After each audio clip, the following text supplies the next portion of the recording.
నింగివేలుచు అమృతము సంగుమేగుడు ఉద్దతులుగారు బుధులు సమృద్ధి చేత జగతి ఉపకర్తలకు ఇది సహజ గుణము.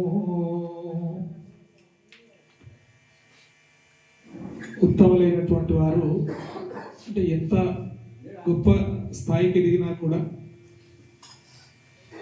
వారు దాని చేత ఏమాత్రం అహం కానీ విరవిగడం కానీ లేదు. అంటే నిండుగా ఎత్తైనటువంటి చెట్టు, నిండు ఫలాలతో ఉన్నటువంటి ఆ చెట్టు మళ్ళీ ఆ ఫలముల యొక్క భారము చేత కిందికే వంగుతుంది తప్ప అది ఎక్కడ కూడా ఎగిసి పడదు అనేటటువంటి మాట ఈ పద్యం ద్వారా మనం అర్థం చేసుకోవాలి. అట్లాగే ఇంతమంది యొక్క హృదయాల్లో చిరస్థానం సంపాదించుకున్నటువంటి బింగి కుమార్ యాదవ్ గారు కూడా అంత ఉత్తమమైనటువంటి గుణము కలిగినటువంటి వ్యక్తి, ఎంత ఎదిగినా ఒదిగి ఉండేటటువంటి, ఇప్పుడు ఇంతమంది హృదయాల్లో, ఇన్ని వందల గ్రామాలలో, ఇన్ని వేల గ్రామాలలో ఉన్నటువంటి ఈ భజన భక్తుల యొక్క హృదయాల్లో నిజంగా స్థిర నివాసం ఏర్పరచుకున్నటువంటి బింగి కుమార్ గారు, మరి వారి యొక్క ఆత్మ తప్పకుండా శాంతించి తీరుతుంది అనేటువంటి ఒక విశ్వాసం మనం తప్పకుండా ప్రకటించాల్సినటువంటి అవసరం ఉంది. ఎందుకంటే ఆయన జీవించినటువంటి జీవితం అంతా కూడా ఆధ్యాత్మిక జీవితం. ఆధ్యాత్మిక జీవితంలో, ఆధ్యాత్మికతలో ఎవరైతే నడుస్తారో, ఎవరైతే ఇందులో మునిగి ఉంటారో నిరంతరం, వారికి ఎప్పటికీ చావు అనేది ఉండదు అనేటటువంటి మాట. ఎందుకంటే అనిత్యాన్ని శరీరాన్ని, ఈ శరీరం అనేది శాశ్వతం కాదు. ఇది మళ్ళీ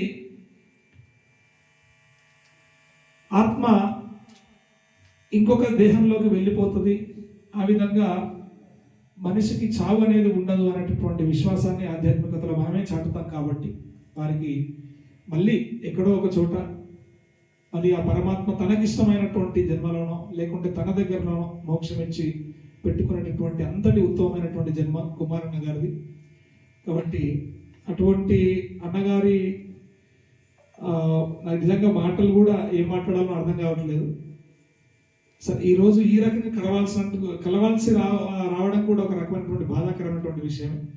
కానీ ఇక మనమంతా ఈ ధైర్యాన్ని నూరిపోయాల్సినటువంటి పని మనం చేయాలి. ఎందుకంటే భజన అంటేనే వైరాగ్యం, భజన అంటేనే భక్తి, భజన అంటేనే జ్ఞానము. కాబట్టి ఈ భక్తి, జ్ఞాన, వైరాగ్యాలు మనము సంపాదించుకుంటూ అవతల వాళ్ళకు మళ్ళీ మనం పంచాల్సినటువంటి బాధ్యత ఉన్నది. కనుక మనం దుఃఖాన్ని దూరం చేసేటటువంటి విధంగానే మన యొక్క ప్రవర్తన తప్పకుండా ఉండాల్సిన విధంగా భావిస్తూ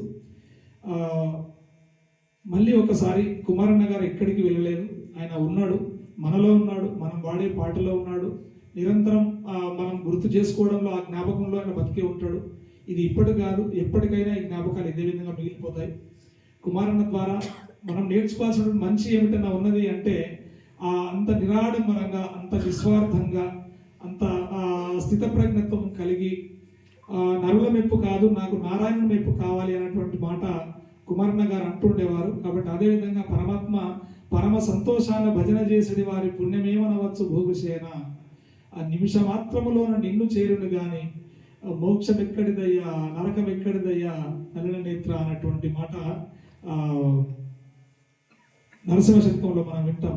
అంటే ఒక్కసారి నారాయణ అని పలికితే నిన్ను చేరడం తథ్యం, మరి నిరంతరం నీ భజన చేసేటువంటి వాళ్ళ పుణ్యాన్ని ఇంకేమని చెప్పాలి అని.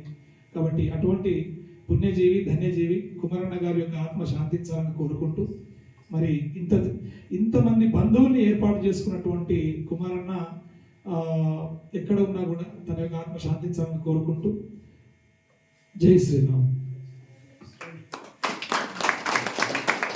ఈ సందర్భంగా ఇంత చక్కటి ఆరాధన కార్యక్రమాన్ని, ఒక సంస్మరణ కార్యక్రమాన్ని ఏర్పాటు చేసినటువంటి శ్రీవాణి మిత్రులందరికీ కూడా హృదయపూర్వక ధన్యవాదాలు తెలియజేస్తున్నాను.